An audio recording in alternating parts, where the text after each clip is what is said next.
Jesus é o arcanjo Miguel no livro de Judas? Os adventistas do sétimo dia tentam identificar Jesus como o arcanjo Miguel na passagem de Judas 9.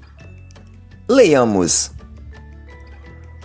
Mas o arcanjo Miguel, quando contendia com o diabo e disputava a respeito do corpo de Moisés, não ousou pronunciar juízo de maldição contra ele, mas disse: O Senhor te repreenda.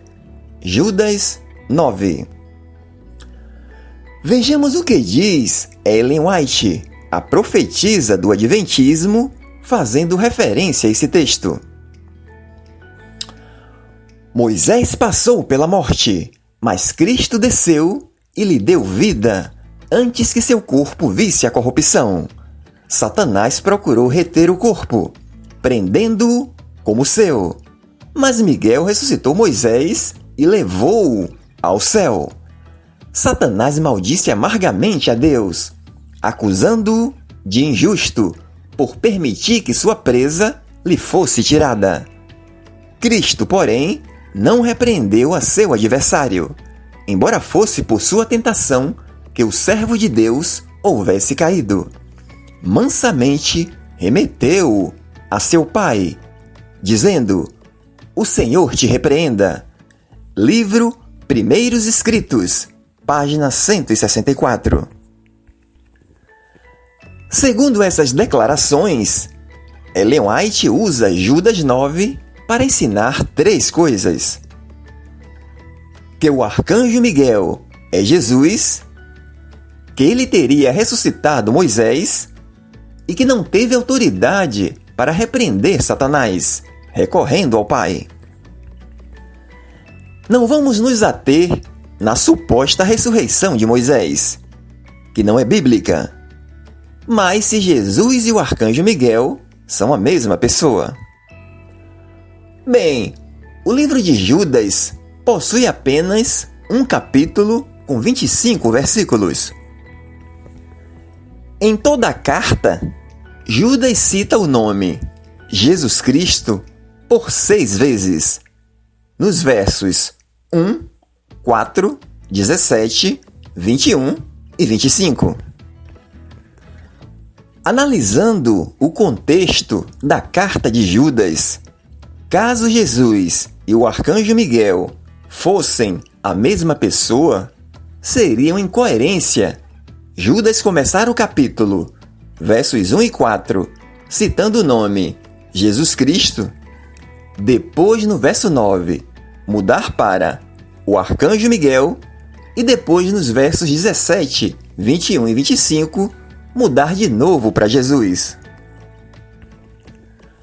Fica claro que Judas, quando quer falar sobre Jesus, cita o nome de Jesus.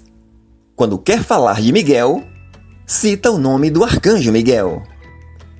É óbvio que ele se refere a duas pessoas distintas. Alguns adventistas argumentam que existem passagens em que Jesus também é chamado por 2 nomes diferentes, em um mesmo contexto. Vejamos se esse argumento justifica a passagem de Judas 9. Leamos. Vocês mataram o autor da vida, mas Deus o ressuscitou dos mortos, e nós somos testemunhas disto. Pela fé no nome de Jesus, o nome curou este homem que vocês veem e conhecem.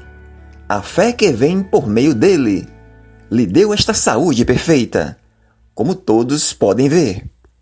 Atos capítulo 3, versos 15 e 16. Bem, aqui Jesus é chamado de o autor da vida. Autor da vida é um título de Jesus, e não o nome de um personagem, como é o arcanjo Miguel. E o próprio texto deixa claro que esse autor da vida é Jesus. Aquele que Deus ressuscitou dos mortos e que a fé vem por meio dele. Vejamos outro texto.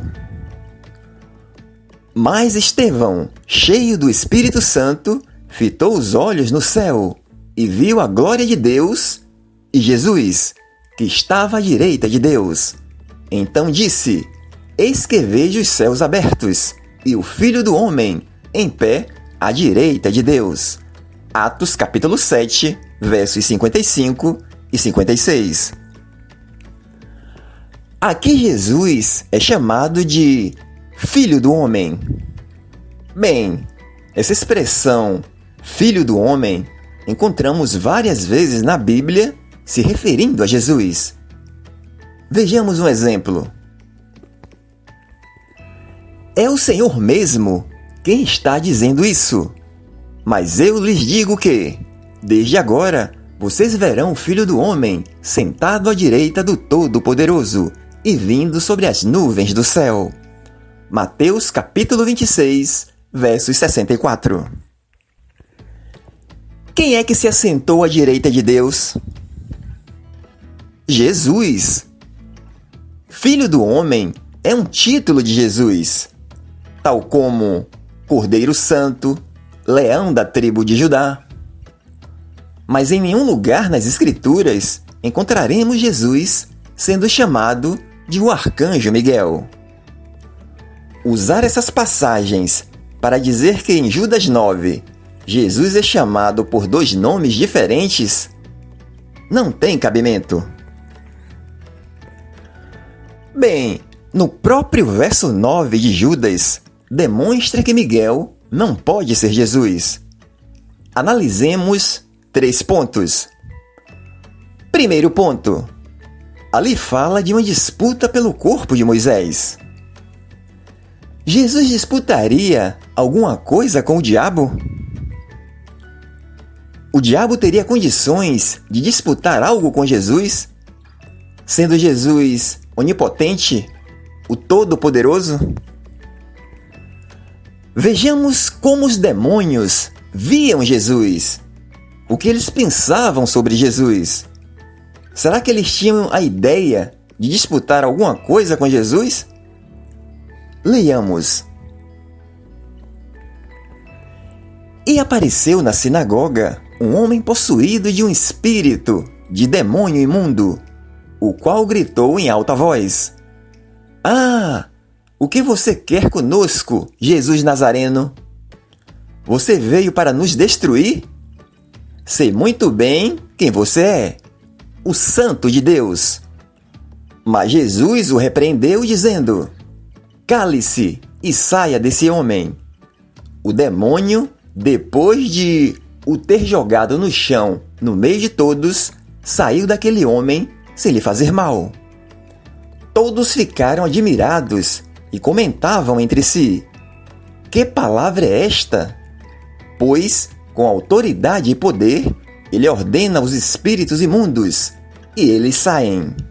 Lucas capítulo 4, versos 33 a 36.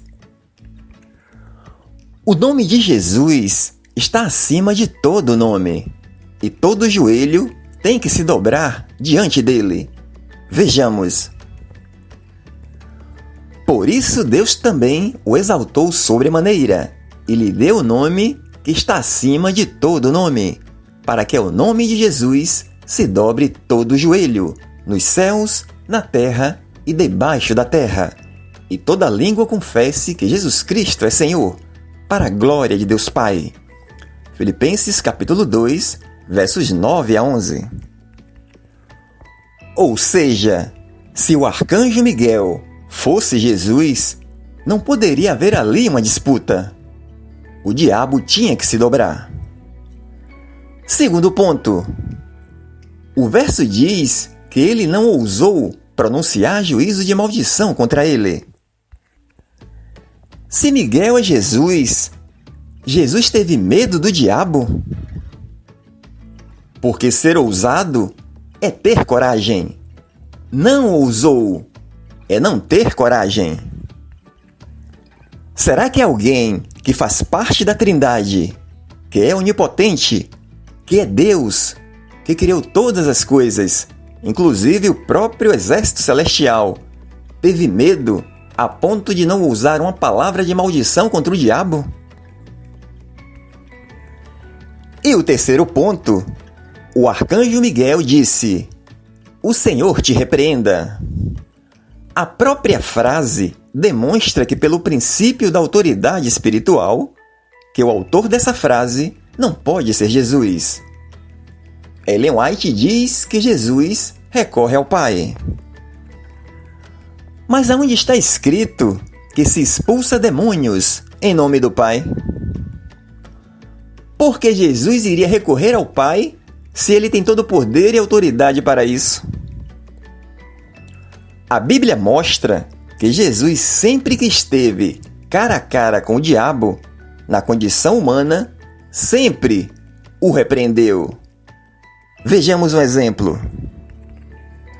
Então ordenou-lhe Jesus: "Vai-te, Satanás, porque está escrito: ao Senhor teu Deus adorarás, e só a ele servirás." Então o diabo o deixou, e eis que vieram os anjos e o serviram. Mateus capítulo 4, versos 10 e 11. Na condição de homem, Jesus nunca precisou do Pai para repreender Satanás. Seria na condição de Deus, como em Judas 9, que precisaria? Há lógica nisso? Até porque ele mesmo nos ensinou a expulsarmos os demônios em seu nome. Vejamos. "E estes sinais seguirão aos que crerem. Em meu nome expulsarão os demônios." Marcos capítulo 16, versos 17. Expulsar os demônios em nome de quem? Do Pai? Do Espírito Santo? Não. Em meu nome. Ou seja, no nome dele. Portanto, os adventistas, que se acham os melhores intérpretes da Bíblia, não conseguem discernir uma pequena carta com apenas 25 versículos, confundindo Jesus com o arcanjo Miguel. Identificar Jesus como o arcanjo Miguel, em Judas 9, só forçando o texto. Crer nisso é crer num Jesus limitado, sem autoridade, que disputa algo com um ser inferior. Um Jesus que não quer difamar o diabo, que não tem poder para repreendê-lo e que entrega o caso nas mãos do Pai. Esse não é o Jesus que a Bíblia apresenta.